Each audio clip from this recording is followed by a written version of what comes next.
Hi, my name is Kayla Spicer, and I'm a student at the College of Nursing at the University of South Alabama, and today I'll be performing the IV Insertion Check Off. So first I will show you my badge and scan the room.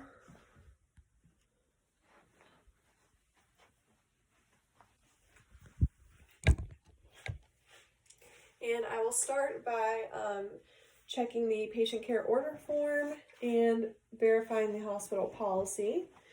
And I'm going to check my patient for two identifiers, his name Jaguar Jones and date of birth August 25th, 1963.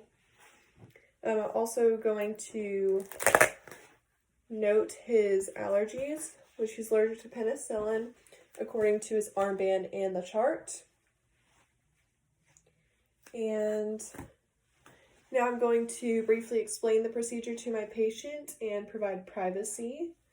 And I'm going to gather all of my equipment, which I have here, and perform hand hygiene. Then I'm going to reposition my trash can and perform hand hygiene again.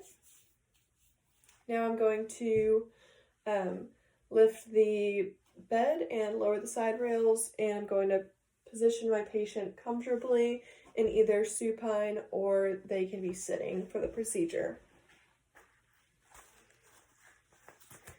So I would go ahead and open up all my packaging, but I've used it before, so it's pretty much open. And just use aseptic technique. And now I'm going to explain the principles of finding a vein. So you're going to want to use the most distal portion of the area, and also preferably the non-dominant side. And you're looking for a large spongy vein. And you're going to want to avoid any areas of redness, tenderness, bruising, wounds, any of that. And also avoid the areas of flexion, including the antecubital and wrist areas. And then also, to promote venous distension, you can apply a warm compress for a couple of minutes to promote vasodilation. You can have your patient squeeze their hand like this a couple times, and you can also position the arm dependent of the body to allow blood flow. Okay, so now that I've explained where you can find the veins, I will place my tourniquet.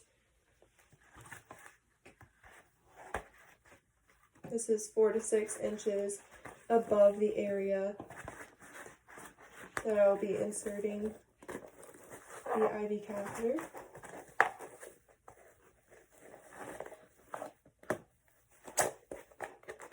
Okay, now that I've got that on, I would assess the radial pulse. Now I'm going to apply my clean gloves and my goggles.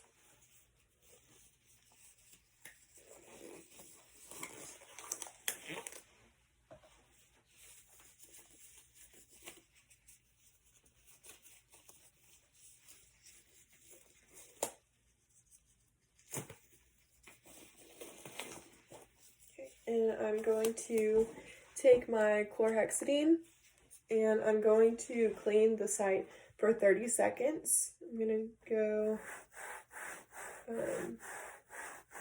vertically, horizontally, and in circular motions. Then I would let that air dry. I would not fan it or blow on it, any of that. Also, just want to note that my sharps container is right here. I don't have much room for you to see just in my camera, so maybe that will help a little bit. Okay, now I'm going to take my alcohol prep pad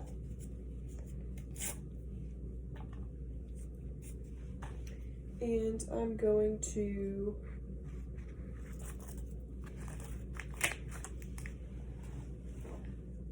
swab this port, which connects to the saline syringe. And I'm going to loosen this side.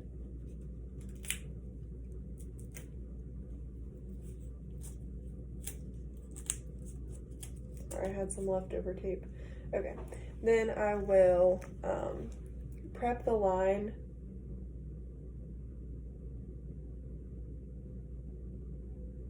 Oh, I should probably take the cap off first. Okay, just prep the line. And I will connect the tubing here. And I'm going to place this back in the package here. Okay. So now that that is there, I'm going to take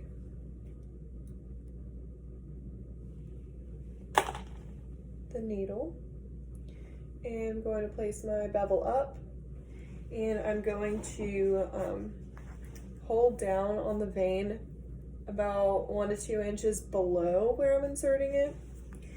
And this is a 10 to 30 degree angle. So I'm going to insert it until I get that flash of blood return in the chamber. And then I'm going to insert another 1/4 of an inch. Then I'm going to stabilize the needle and push the hub of the catheter in.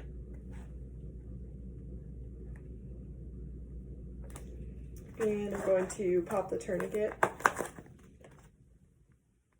And I'm going to hold above the site, apply pressure, and pull out that and place that in the sharps container. And then I will secure this to the tubing and place a piece of temporary tape.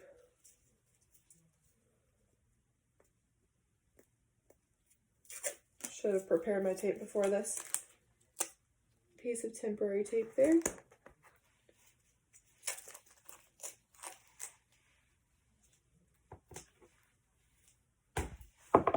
And I'm going to aspirate and then push. And I'm going to disconnect and throw that in the sharps container. And now I can remove my temporary tape.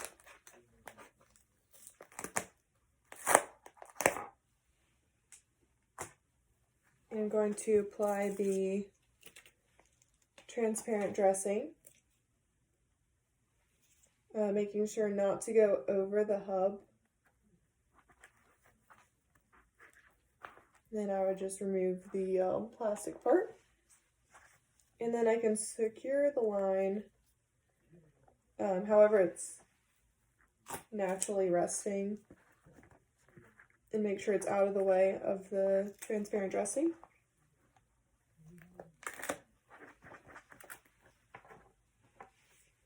Alright, so that is the insertion portion. Now I would get another piece of tape and put my initials, the day, time, and the gauge size, that information, and place it to the side of the dressing. And I would go ahead and remove my gloves and place the side rails back up and lower the bed to its normal position. I'm going to position my patient comfortably, explaining to them how to take care of the site to prevent any dislodging. and also shower care, and also signs of infection such as redness, swelling, tenderness, blood on the dressing, and if there's any blood in the tubing. So I've explained to my patient and repositioned them. I will go ahead and perform hand hygiene, and I'm going to head to the nurse's station to document all of my findings, including the day, time, the size of the needle, gauge and length, the patient's response to the procedure, the site of the injection, and also whether it's a saline lock or what kind of fluids it is, and the drip rate. Okay, and then for the removal, I would apply my goggles and my clean gloves.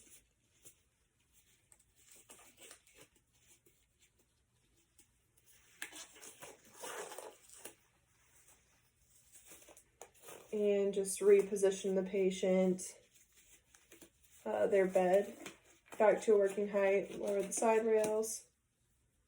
And I'm going to explain to the patient that I will be removing their IV catheter today.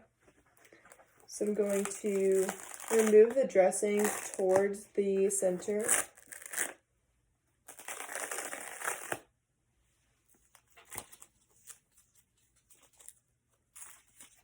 Oops. Okay. And I'm also going to remove the tape.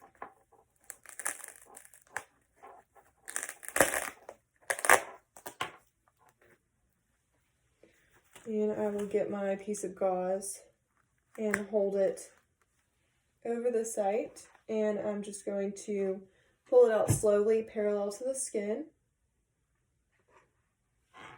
And I'm going to hold it up to inspect the state of the catheter, make sure it's intact.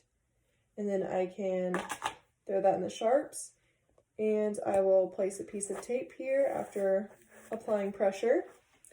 And I'm going to document the findings, the site of the area, whether it was swollen, red, if there was any drainage or blood, and also the patient's reaction to the procedure.